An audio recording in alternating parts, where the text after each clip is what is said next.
La parole est à Monsieur Sébastien Rome.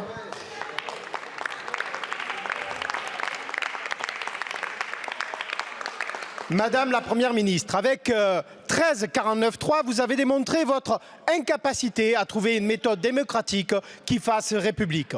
Pourtant, lors des 2 dernières législatures, par 2 fois, tous les parlementaires ont eu la force de voter 2 lois à l'unanimité. Ces parlementaires, dont certains siègent ici encore, ont mis en œuvre une idée héritée de la Deuxième République, la garantie d'emploi contre le chômage, les territoires zéro chômeur longue durée. Selon vos mots de juin 2021, c'est une réussite. Oui, c'est une réussite. En proposant des emplois en CDI sur des secteurs non solvables par le marché, mais radicalement utiles pour l'écologie et le social, ces entreprises créées par les chômeurs eux-mêmes transforment des déserts économiques en oasis d'emploi. Ils permettent avant tout de redonner fierté et sens au travail. En moyenne, ces personnes sont privées d'emploi depuis près de 5 ans, souvent des mères célibataires, des personnes de plus de 50 ans ou en situation de handicap. La vie ne les épargne pas.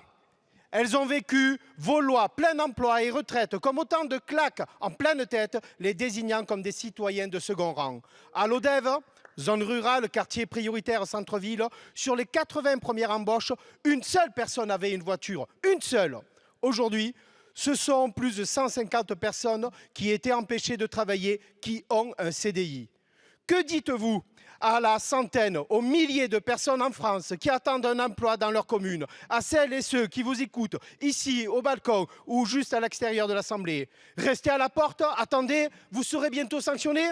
Madame la Première ministre, allez-vous respecter votre parole et celle du Président de la République qui parle d'une clé dans la lutte contre la pauvreté en ne retirant pas un seul euro à cette expérimentation? Ou allez-vous laisser de nombreuses personnes au bord du chemin? Merci, Monsieur le député. La parole est à Monsieur Olivier Dussopt, ministre du Travail, du Plein Emploi et de l'Insertion. Merci Madame la Présidente, Mesdames et Messieurs les députés. Monsieur le député, vous avez conclu votre question en disant allez-vous retirer de l'argent à cette expérimentation? Allez-vous, je crois reprendre vos mots, ne pas retirer un euro à l'expérimentation? La réalité, c'est que nous faisons mieux. En 2023, dans le budget 2023, vous ne l'avez pas voté, mais il s'applique. Les fonds consacrés à l'expérimentation territoire zéro chômeur, ce sont 44 millions d'euros. Dans le budget pour 2024, 69 millions d'euros.